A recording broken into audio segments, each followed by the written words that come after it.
Morning, guys. I don't know if you guys can hear the birds chirping in the background, but wow, this is epic. This is epic. As you guys know, I live in Hawaii. It's almost 6 a.m. so the sun is rising, right? It's almost 6 a.m. over here. Excuse me. Yeah, I want to make this video, creating your own paradise. And this video is for both current Jehovah's Witnesses and ex-witnesses.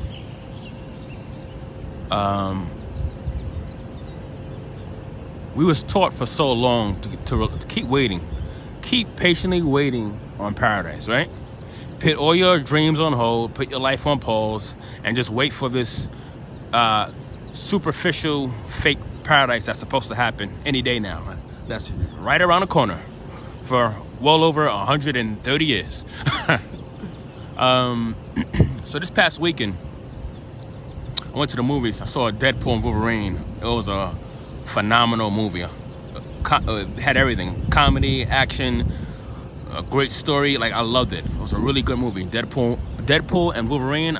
Anyone who loves the Marvel movies, anyone who loves action comedy movies, I suggest you to see it. You will love it.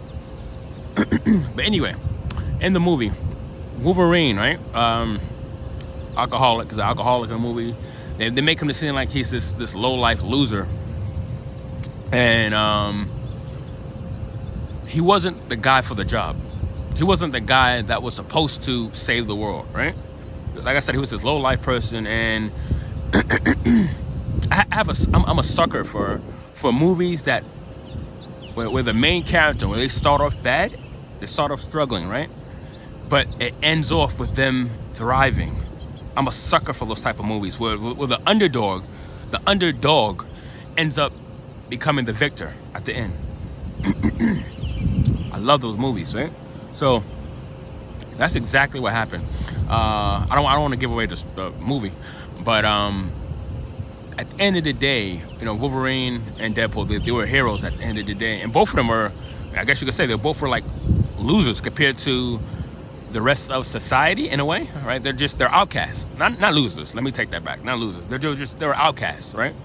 They were outcasts. But they end up thriving at the end of the day, right? And Wolverine, he was not the man for initially. He wasn't the man. He wasn't the man to save the world, right?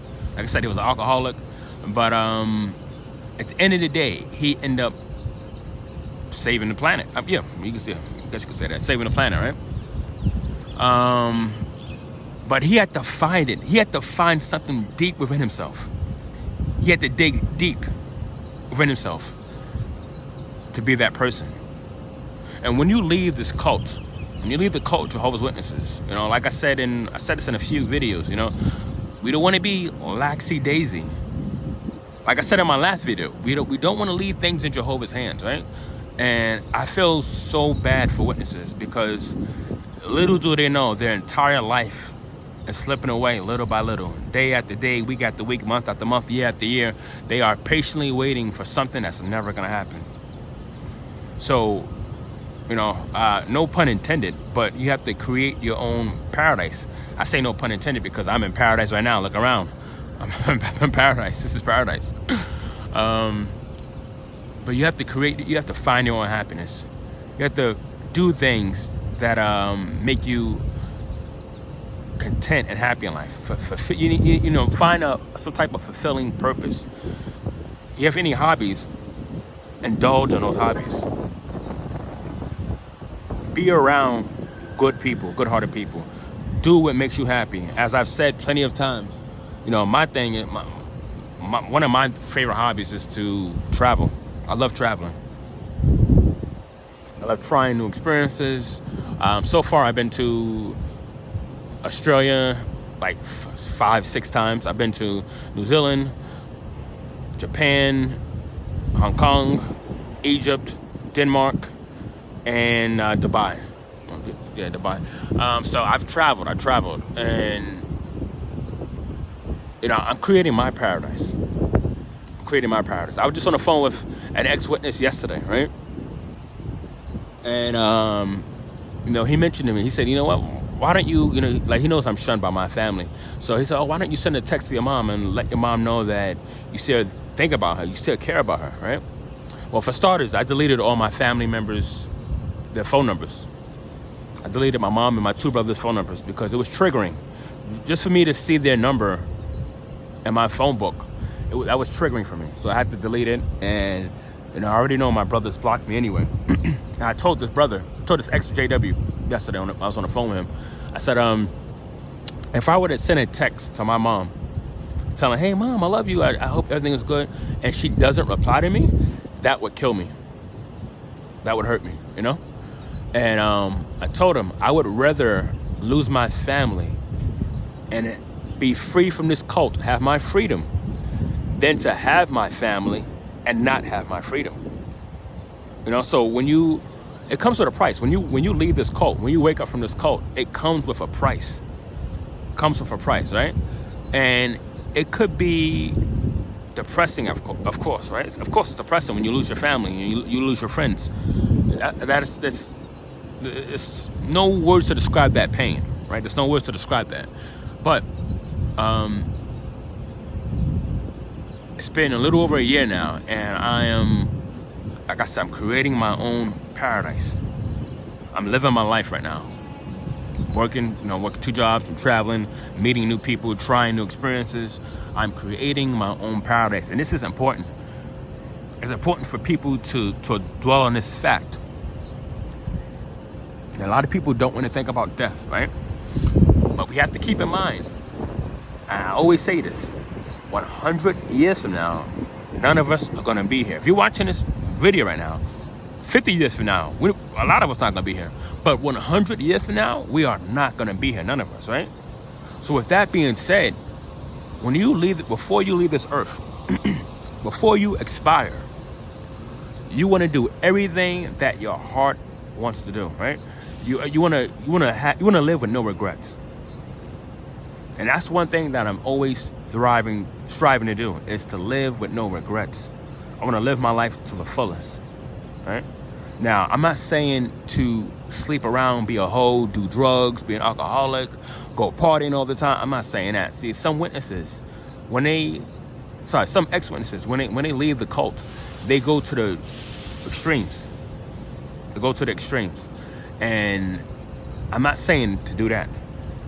When I say to create your own paradise, I mean everything that you wanted to do in the so-called quote-unquote paradise, the Jehovah's Witness paradise, you can do that now. And it pains me from the bottom of my heart. It pains me that there are so many witnesses that sacrifice this life, this one life that we have. They sacrifice this life. I would travel in a new system. I will get married in a new system. I have a family in a new system. I'll live my life in a new system. But in this world, I'm just gonna serve this man-made organization. I'm gonna go out and service. I'm gonna go preaching.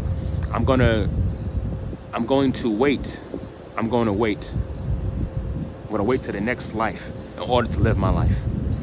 It's sad that people really have that mindset.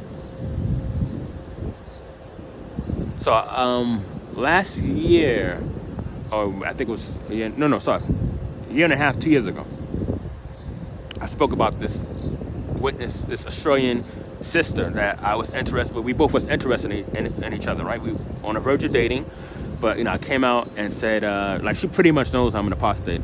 And the minute I told her I will no longer be a JW, she blocked me, right?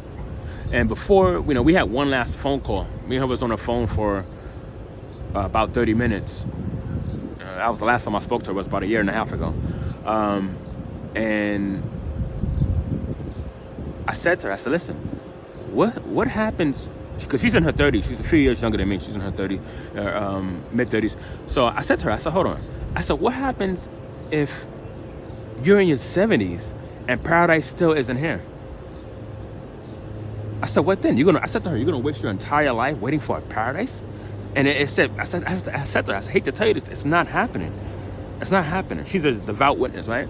So she goes, well, if I'm 70, if I'm 70 and paradise still isn't here, I will still patiently wait until that day happens. And I was like, wow, you're really about to throw your entire life away for a pipe dream.